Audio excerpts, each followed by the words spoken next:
1 Timothy 2:15 is the end of a statement that Paul makes in instructing women. 1 Timothy 2, verse 9 starts the instruction, and the statement of saved or preserved through childbearing is the end of it. So let's read the whole thing. 1 Timothy 2, beginning in verse 9. Likewise, I want women to adorn themselves with proper clothing, modestly and discreetly, not with braided hair or gold or pearls or costly garments, but rather by means of good works, as befit women making a claim to godliness. Let a woman quietly receive instruction with entire submissiveness.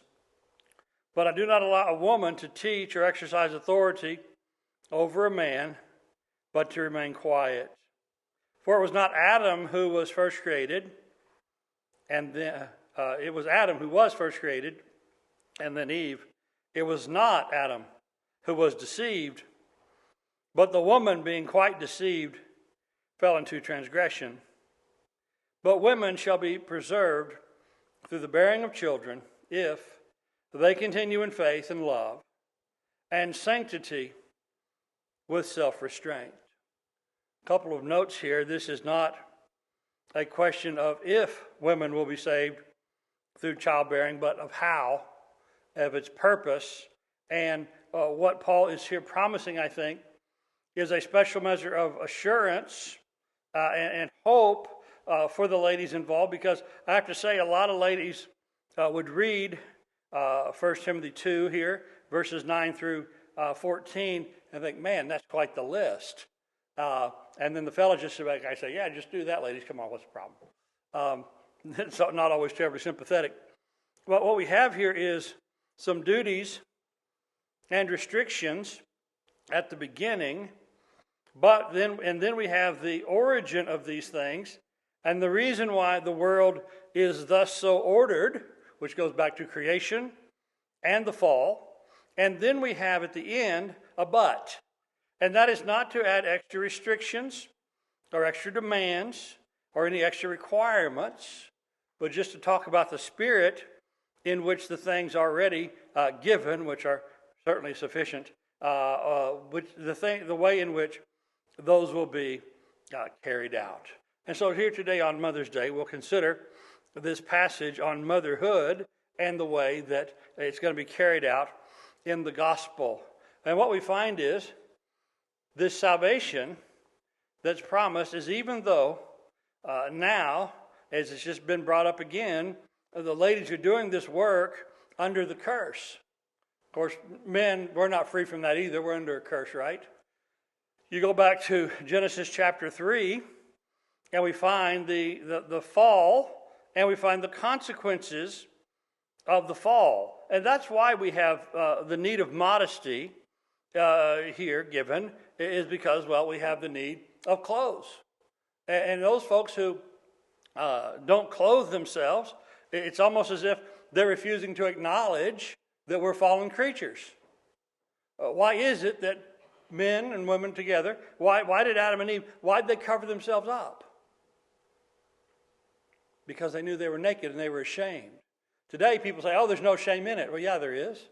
And doesn't everybody know that? And don't we have to teach ourselves out of the shame and try to overcome it? And so these instructions here about the clothing and the like, these go back to the fact and the consequence of the fall.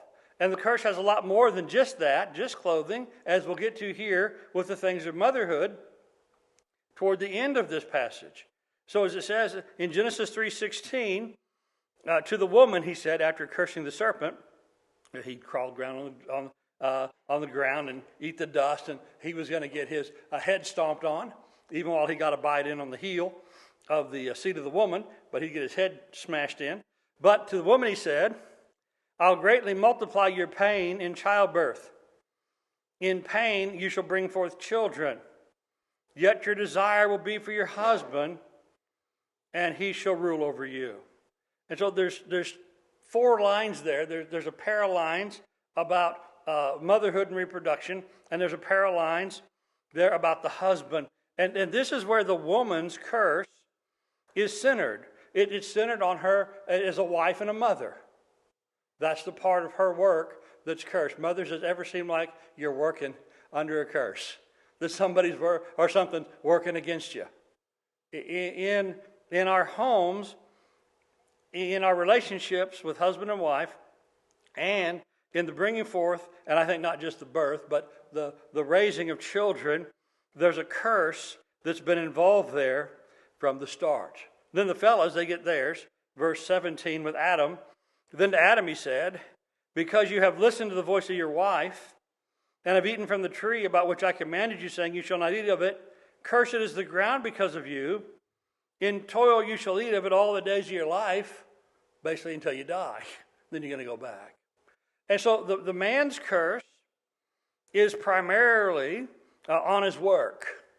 And the woman's curse is primarily in her home life. And well, isn't that the two big parts of life? Right? And so we are laboring, sorry if we didn't put that up. We are laboring and have been from the beginning. We've been laboring under a curse. And the events that caused the fall and the consequences of that, we have been replaying and reprising in every generation since. And so the order here, the woman's clothing and the order of authority, those go back to creation and the fall, and so does this difficulty of childbearing, through which, though, the woman will be saved. It says there, and again, verse 15, but women, and he's talking generally here, because generally don't most women become mothers. So this is not a divine command that everybody's got to get married. This is not a divine instruction that everybody has to have children. We are under the general instruction, I think, from the time of creation, to be fruitful, multiply, fill, subdue the earth, and use the earth as God gave it to us, making the most of this marvelous creation. But just like when we're supposed to fill the earth, that doesn't mean every one of us needs to, have as many children as possible. In our subduing the earth, doesn't mean everybody needs to invent helpful machines or go explore the farthest corners. But in general, why does humanity do that? That's the warrant God gave us, and that is one part we've done at least somewhat a good job, although our stewardship of it probably has often been lacking. So we have here, in this situation of the curse and of the fall, and the woman having these things that she labors under, we have this special assurance given to her that she will be preserved, or that she will be saved. Now, when it comes to this, what preserved from what, and which woman is this talking about? I already said I think this is talking about women generally. Not that, again, every woman has to become a mother to benefit from these things or to be subject to the rest of this.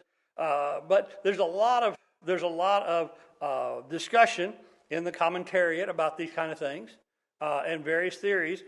And I think one of the reasons for that is because so many are good commentaries. In so many ways, they're written by Calvinistic people.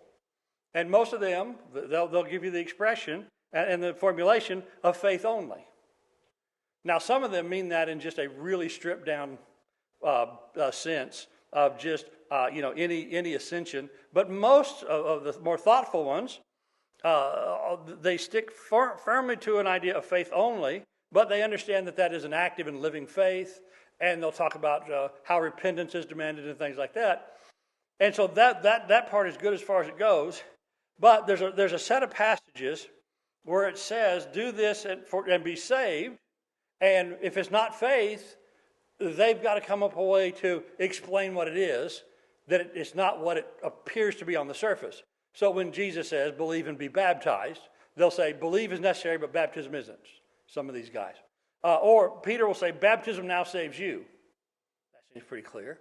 But to some of these Calvinistic writers, they've got to come up with another thing, because they don't believe baptism saves you because of their formulation of faith alone. Well, there's other things to which salvation is ascribed as well. Last time I looked, and I may have a better study now than I did before, but the last time I studied this, I found through the scriptures 23 different things, literally 23 things to which salvation is ascribed. Now, 12 of those actions were on the side of God, things that God did that saves. But then there were 11 different things where it says this saves. And so things like repentance and endurance, these save. And so, but if you have the formulation of faith only, then you can't have that mean salvation in the ultimate sense. Well, the same here. Those Calvinistic writers who are so good in so many ways, in this passage, they have to find another preservation or another salvation that's not the obvious one, because this isn't faith only. It's certainly a faith, as we see down in verse 15, but it's not a faith only. But I do believe that this is really an assurance of salvation for the women who are faithfully living their life, again, not apart or separate from Jesus Christ, but in Jesus Christ, and they're doing it under the conditions of this cursed world. Because you think about, again, the things of which the woman is cursed, she's going to be, it says, your husband will rule over you. We have 4 waves of feminism that are trying through social and legal and cultural changes to reverse the effect of that curse. It's not going to happen.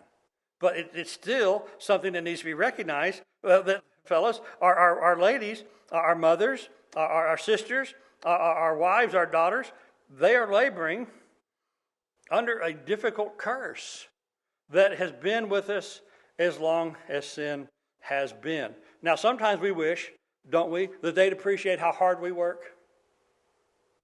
Don't most men have a complaint at least once or twice about that with some lady in their life? Don't we really wish they knew how hard we work? It's like we're out here working under a curse. Oh, well, we are. And it seems like sometimes the ladies in our lives don't recognize that. But I know for a fact, I've heard more from the ladies say that, these things that we have that have to do with childbearing or childbearing, all the things that go along with reproduction, of which there are regular, set your clock by it reminders, right? Don't we hear the ladies say that they wished that their fathers or their brothers or their husbands or their children understood that they were likewise working under a curse. And we are. And so we should be sympathetic to those things and recognizing that each of us, in some of the most important aspects of our lives, we are working under a curse. And the common complaint about any time there's a curse is, that's not fair, or that's too much. That's a common and universal human complaint. What was it Cain said? We don't have the reaction of Adam and Eve. Maybe they were just in shocked disbelief, and then they got quickly shooed out of the garden. They'd already made excuses beforehand, so God didn't listen to them after. But we don't have Adam and Eve's reaction to their curse. But when their son got a curse, we have his reaction. And what does he say? Genesis 4:13. He said to the Lord, my punishment is too much. I think the Lord knew how to punish. And the Lord gave him quite the punishment. But he thought it was too much. And he went on to make several lines of complaint in Genesis chapter 4 and verse 14. And so the fact that we men complain about our part of the curse, or the ladies might complain about their part of the curse, nothing new under the sun there. And this can be an intense thing. In the book of John, Jesus referenced some of the pains that went with this curse. John 16:20.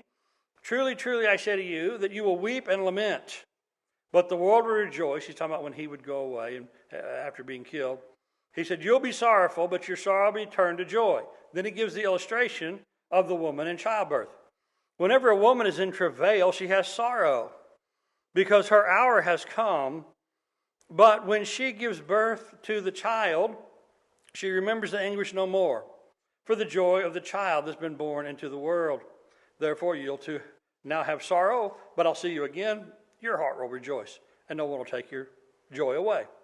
And so there's the labor pain. There's the pain of the travail. Of course, that's not all of it. There's so many troubling aspects for women about every single bit of the reproductive process from the time, when those things begin until they end, and however many decades along the way that is, in the relations in these ways with their husbands, and the misunderstanding that's often there, and the frustrations on the part of both parties because they seem to be operating on different levels and sometimes at cross purposes. But for the men, is in the things of reproduction, is there any bit of it we go, that's really painful?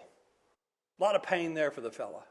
No, the fella has, in this section of life, he has those parts which, although frustrating and confusing to him maybe at times, and dealing with women as he does in his youth, find women that way. No, pain is not one of the things we'd associate with it. But for the woman, there's pain and trouble all along the way. And then, if the procreative act is carried out successfully and brings that blessing from God, then who really then bears the brunt of the work and of the trouble and the pain? Again, it's the woman as part of this curse. But through these things, which women alone can do, and again, we should recognize the natural biological differences between men and women. And one of the real ways to tell if it's a woman or not is, do they have the capacity through these acts to generate new life? And they do. Women do. And so they're to be honored in this. Men have forever been taught to protect and provide for their partners in these things. And men have a role and women have a role. But especially when it comes to the things here of childbearing and the early years of children, who is it that has the brunt of the work? It's obvious, we don't even have to ask. But we do find this. 1 Corinthians 11, verse 11. In the Lord, neither is the woman independent of the man, nor is the man independent of the woman. For as the woman originates from a man, so also the man has his birth from a woman. All things originate from God. So there's a common source, and there should be a common understanding. There should be a commonality in these things, recognizing very much our dependence one upon another. And so in a biblical view, the independent man makes no sense, nor does the independent woman. It makes no more sense than the independent Christian. It makes no more sense than the independent child. Where's a child? Should be in the family. Where's a Christian? Should be in the assembly. Where is a man's life to be? With his woman. And where's a woman's life to be? With her man. And so there's a complementary aspect to this, made from the beginning, that they would meet the needs that God has placed within us, and God also gave us the solution. So in this great role, then, we find women faithfully doing their responsibilities before God and for their family. And it is one of the greatest roles in human relations and in human history. In our dealings with one another, who is it that we should always be able to count on as closest and nearest and dearest? Who's usually the last one to leave us or desert us? Who's the first to help us? It's mom. And so we find in Genesis 4, after the curse, the man had relations with his wife Eve. She conceived and gave birth to Cain, and she said, I have gotten a man-child with the help of the Lord. And so if we're going to go through life under the curse, men, again, primarily with the curse in things of work, women dealing with the curse in the things of family life, how are we going to make it through? Well, just the way the conception was done there, it's with the help of the Lord. And so the Lord is involved in our families. The Lord blesses the families in these ways, and he causes these things to be. From Psalm 127, verse 3, Behold, children are a gift of the Lord. The fruit of the womb is a reward. And so the womb brings forth its fruit. The child, go to the book of James, there it uses child conception and delivery and bringing forth into the world is an example of a different topic. But when the produce of the womb comes to the world, now we have this new life. And now we have, as it were, a new Adam and a new Eve. And as they grow, and then as they rebel, what story do they replay in their life? So just in our own life, I have been the part of rebellious Adam, and my wife has been the part in falling to sin, as all do, the part of Eve. Now children are in the world, and now it's their turn to do that. And it's our turn to be the parent. It's our turn to be in the place of God the Father, the provider, the one who gives the home, the one who guides, and the one who teaches. And so we have this great role of guidance as these little ones grow now. So we were once the little ones, and now we have the little ones. As one fellow once said about this situation, he said, God made children so helpless so that they would not kill us. And he made children so cute so that we would not kill them. Because bringing in children and raising children becomes a very stressful activity. It's an activity fraught with danger. It's an activity fraught with frustration. And again, this is where the young man with a family, he's out there working to provide for them, and his wife says, why aren't you working more or getting more money or this or that? And why aren't you helping out more with the house? And he says to her, why aren't you taking care of this stuff? You're here all day. What do you got to do? And neither side recognizes the burdens of which the other feels and the other is weighted down with. But in these things, we need to have a strong relationship one with another so that then we can model for the children the way a home should be, the way submission should work, the way authority should work, the way provision should work, and all of these things of which we are to trust in our Heavenly Father. We should see these first at home in our mother and father. One of the things that the feminists like to point out, and they're right about this, feminists point out what happens when a woman has children. A woman's income goes down. A woman's number of hours she works, that also goes way down. She misses a lot of work, a lot of times because of sick kids. The amount of sleep that a woman gets when she has children goes down. In just about every amount of time she spends with her friends, in just about every way that sociologists can measure happiness, once a mother has a child or two or three, all of those go down. And they normally stay down for a while. Now at the end, when the children have been successfully raised and out of the house, that's generally the happiest time, as sociologists measure these things. Now, we do have to say whenever sociologists measure such things, they don't value the same things we do, and they don't value spiritual things as we do. And so sometimes their way of evaluating, estimating, and placing a proper value on a thing that's spiritual and eternal in nature, well, they don't have good tools and they don't have good analysis. But they are sort of right on this idea of these things that can measure what happens when a woman has children. And so as it turns out, as painful and trying as it is, where you almost entirely at the service of another, or if you have twins, two at once, or you have multiple children before the others are very old, you have multiple children to which you are constantly giving yourself. Motherhood ends up being one of the most selfless acts that anybody in our society does. And we don't really have a societal way to analyze, to evaluate, or really to honor that. The only person that's really going to honor that in fullness is the husband.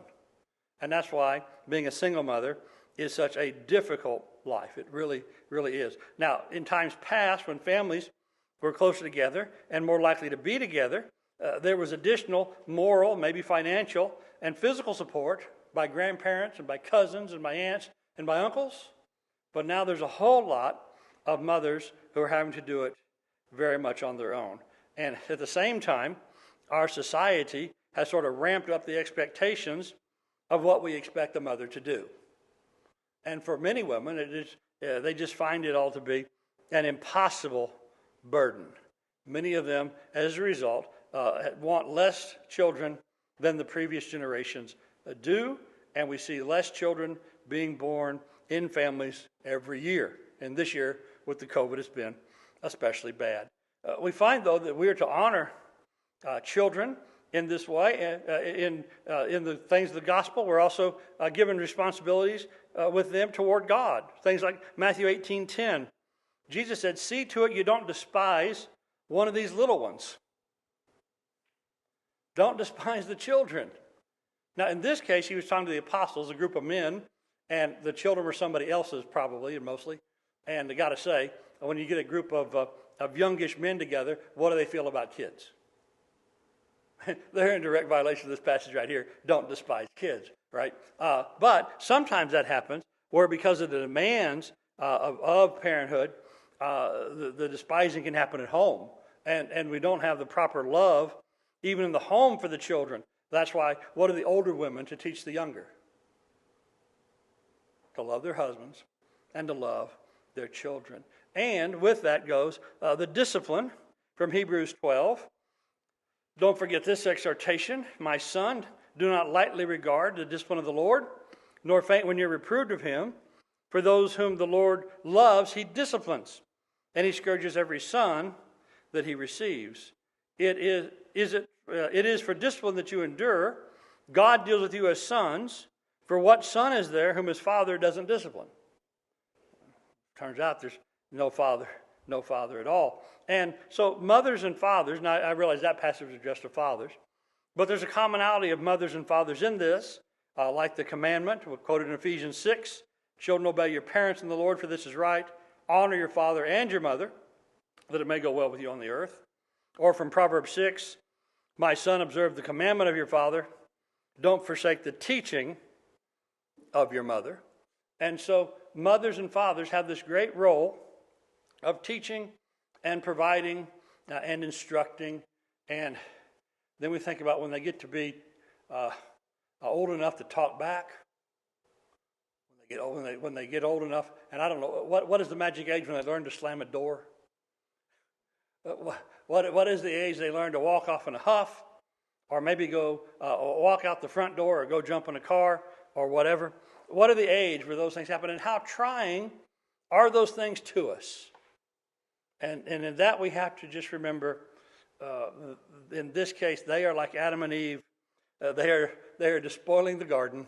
They're about to come under a great curse, and they need to straighten up. But we, like the Heavenly Father, need to give correction. So there was a time when we were the rebellious one, doing some of those things ourselves.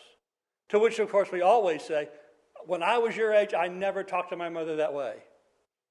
And then the child goes, would you like me to call Grandma and fact check that?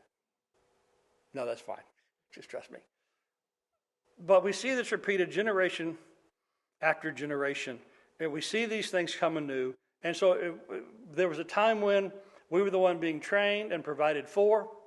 There was a time when we were the one who saw how these things should be, hopefully if we had godly parents. And then there's a time when we have to exercise those same things and teach those same lessons now to our own children.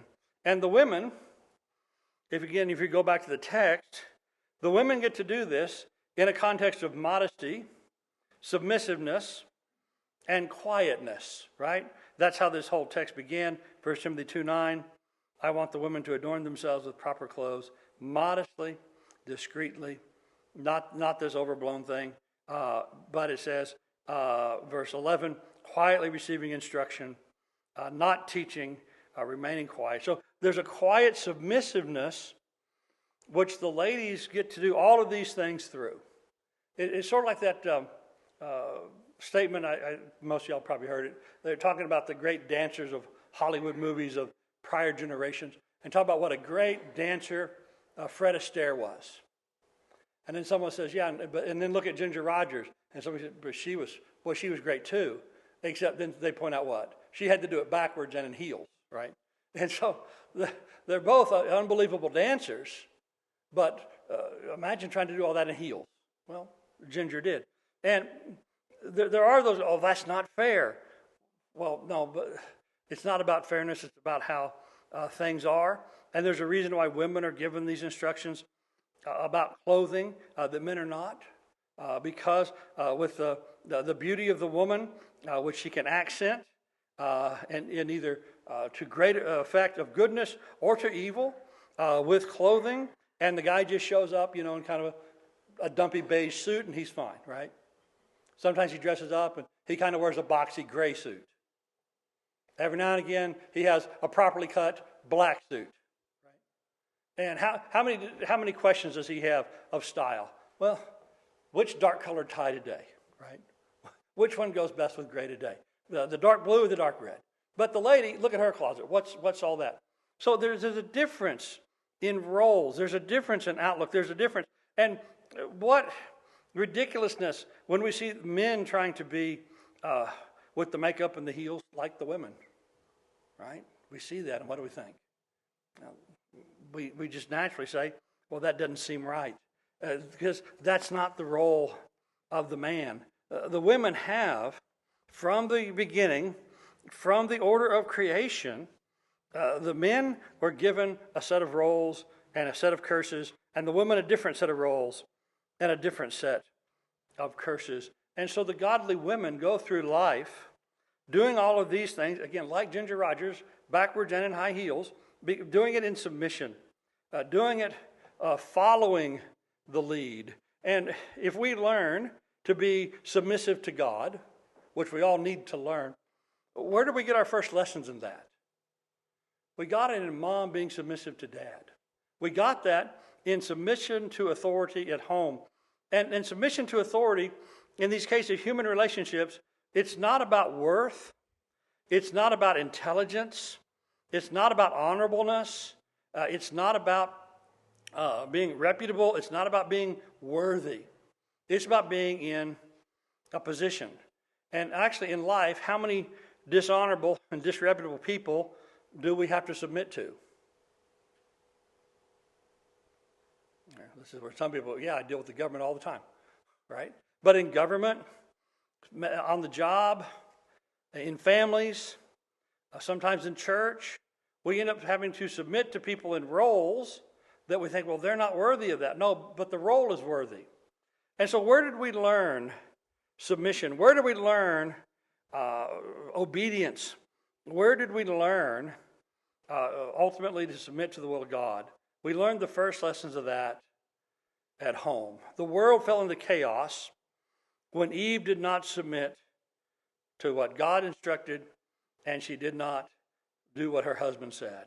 And the world has become ever more chaotic as people don't follow the order that God gave. And so women doing this, again, to their great credit, are the ones, in many cases, holding things together. It is they who are showcasing to their children, and sometimes even to their own husbands, how they should act and how we should all act toward God. So we do all of this, or they do all of this, in particular, as it says here at the end, they do this in the love of God.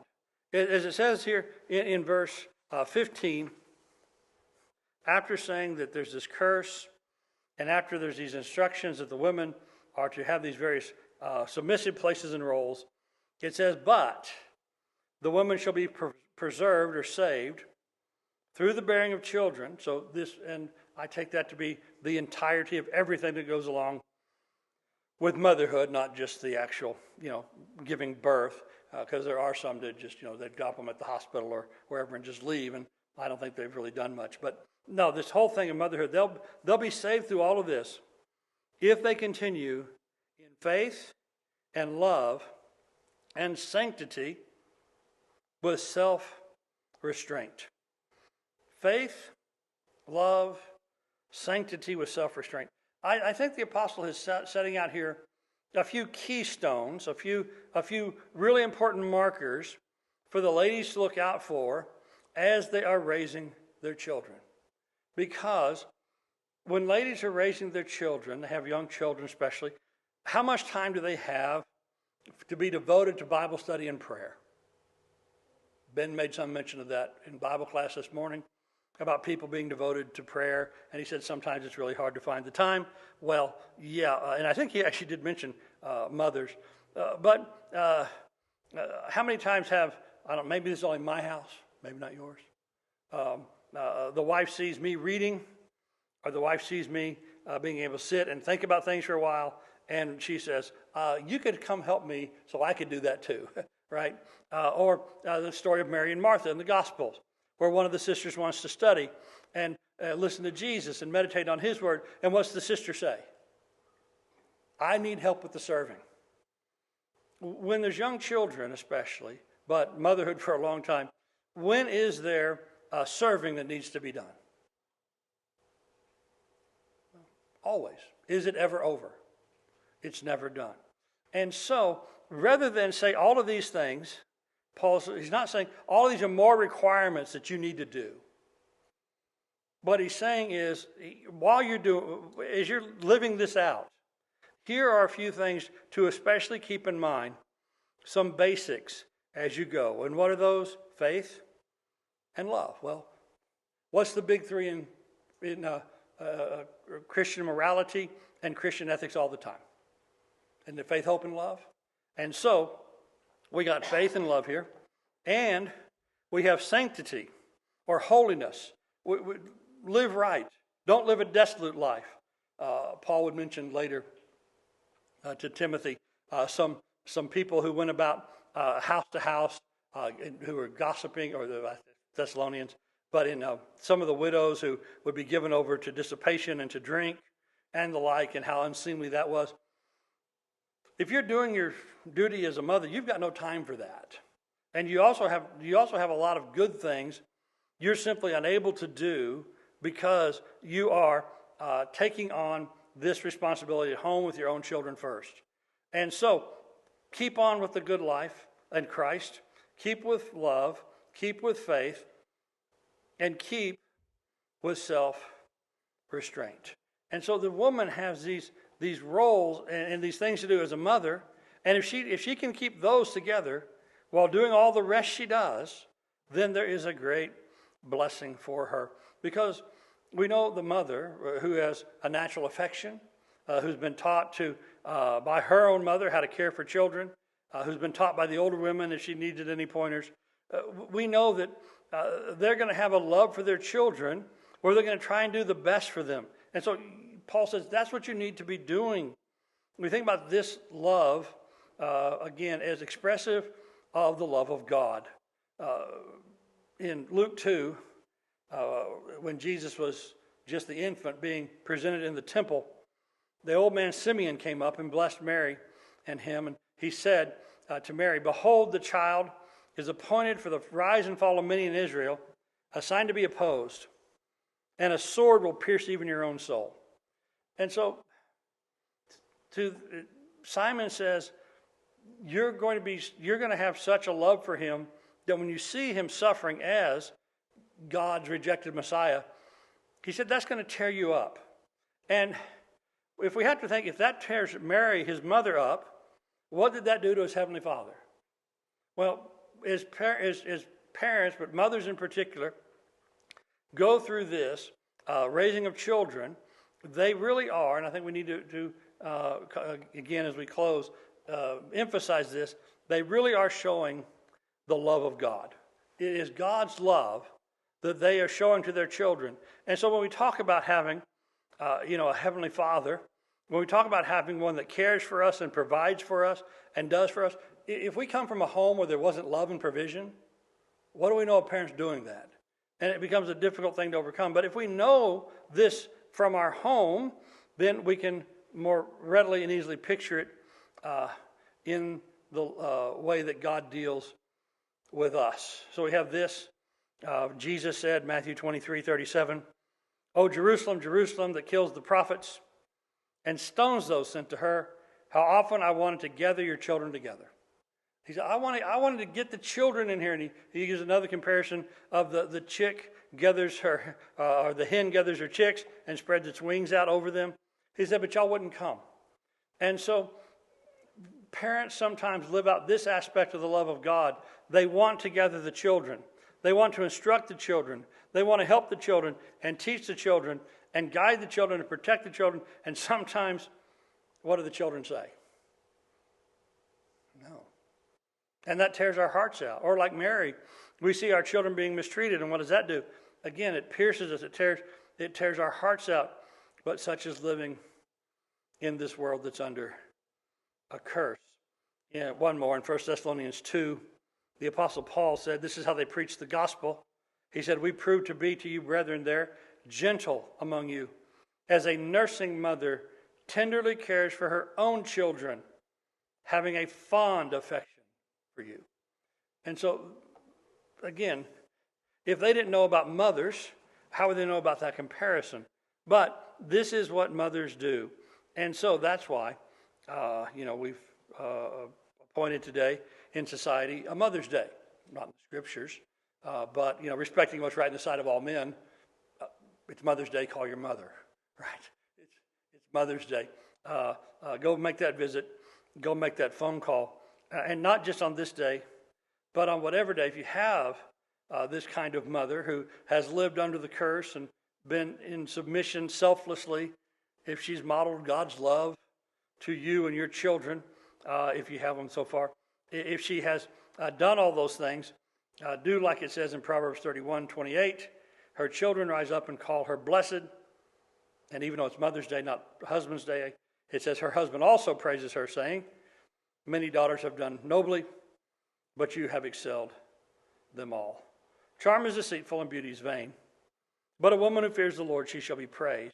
And Paul would say she'll be preserved as long as she continues here in faith and love and sanctity and these things. So give her the product of her hands. Let her works praise her in the gates.